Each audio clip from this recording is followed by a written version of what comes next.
Salut les Dof, j'espère que vous allez bien. Pour les nouveaux, Dof ça veut dire fou en Wolof. Le Wolof est une langue parlée au Sénégal. Le Sénégal est un pays d'Afrique de l'Ouest, contrée dans laquelle je suis né.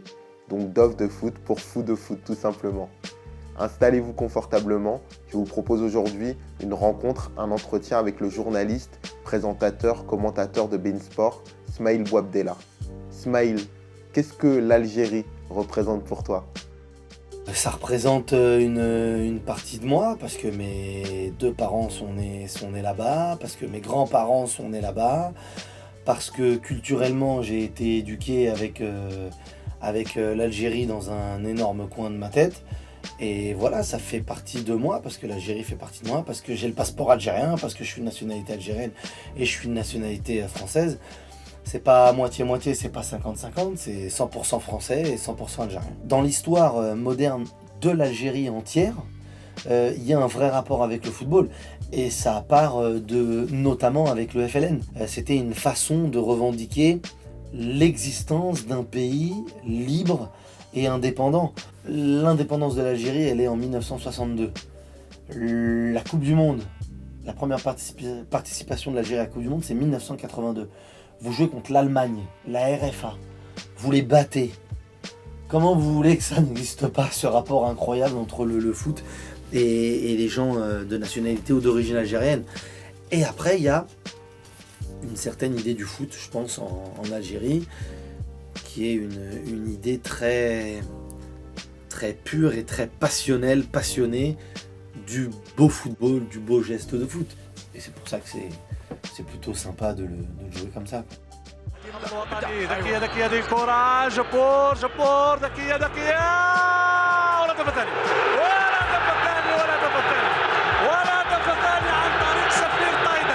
C'est Safir Taider qui me l'a offert. C'est un vrai maillot de match, hein. Il est un petit peu sale du match.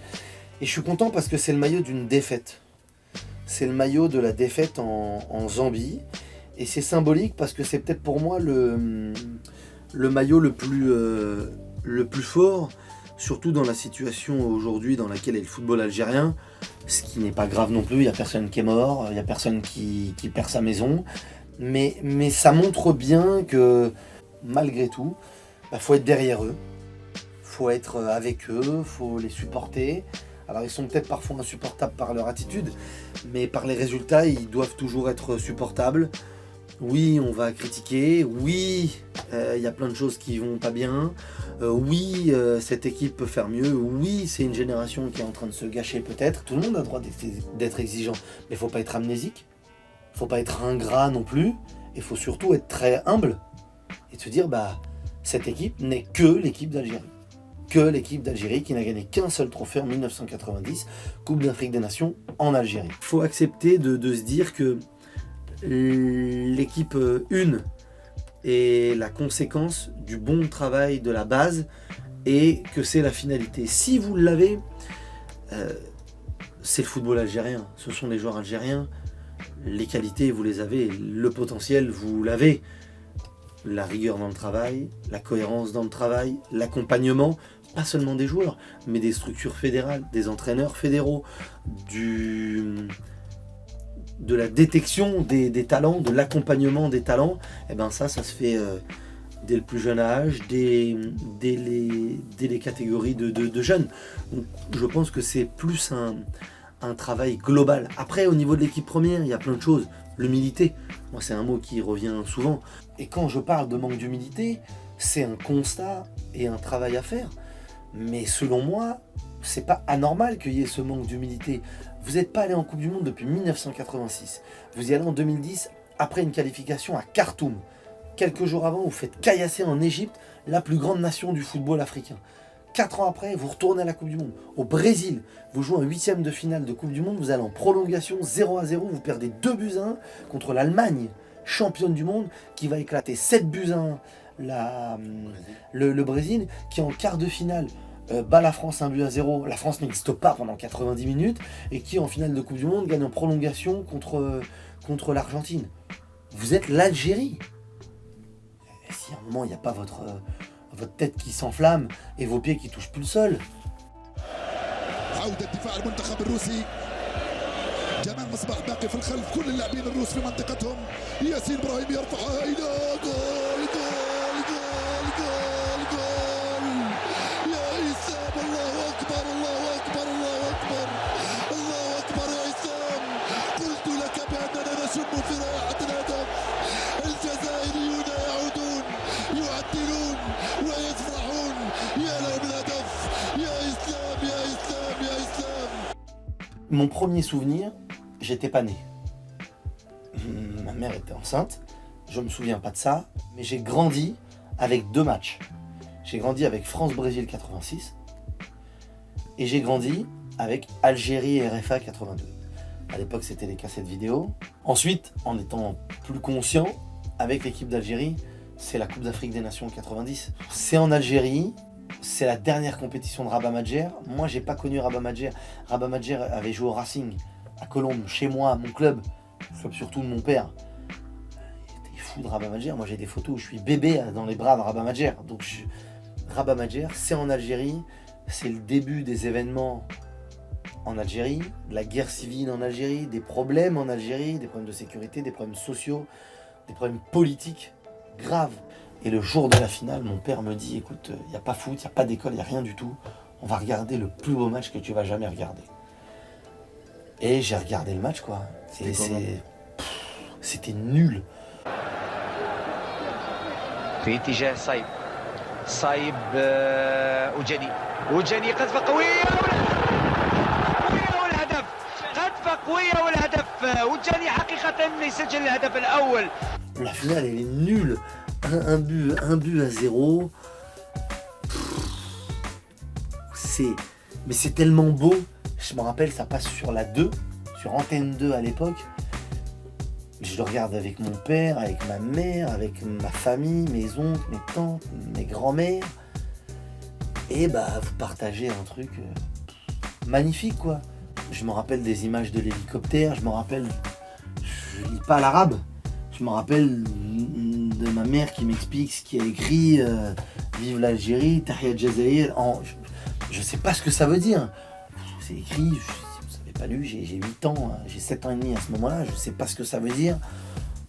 Enfin, je sais pas le lire, je sais ce que ça veut dire, mais c'est merveilleux. Et puis, c'est des moments de partage. Moi, mes grands-mères, elles sont arrivées en France. Moi, ma grand-mère, la mère de ma maman, elle est arrivée toute seule avec 9 enfants en France et elle est partie dans le bidonville de Nanterre. Et elle vous dit, je suis fier de voir l'Algérie réussir parce que pour une fois on parle de bien en nous. Mes grands-mères, mes parents, quand ils étaient plus jeunes, ils n'avaient pas 150 moments où ils pouvaient être fiers d'être algériens, fiers d'être d'origine algérienne. Et ben quand vous voyez cette fierté-là, c'est super. Donc voilà, mon plus beau souvenir avec l'équipe d'Algérie, c'est ça. 1, 2, 3, viva l'Algérie. Ton 11 du cœur ou ton 11 de légende, comme tu veux. De l'équipe d'Algérie ? Oui. Oh, c'est dur, hein. Tu me prends au dépourvu parce que... Alors déjà, j'espère que je vais vexer personne et me rendre fou. Alors, je mets dans le but Chaouchi. Pourquoi ? C'est complètement allumé, complètement algérien.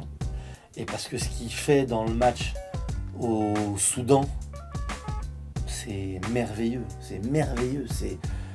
c'est fou. Il sort de nulle part, moi je le connais pas. Tout le monde dit mais qui c'est ce mec-là ? Moi je le vois arriver avec une coupe, il lui manque une dent là, tout maigre. Je me dis qu'est-ce que c'est que ça ? Il est mais grandiose. La Coupe du Monde, premier match contre la Slovénie, il fait une boulette, on prend le but, mais qu'est-ce que je vais lui dire ? On joue à 3 derrière. Et là, je mets Antariaya. Pourquoi ? Bah, parce que c'est le but au Soudan.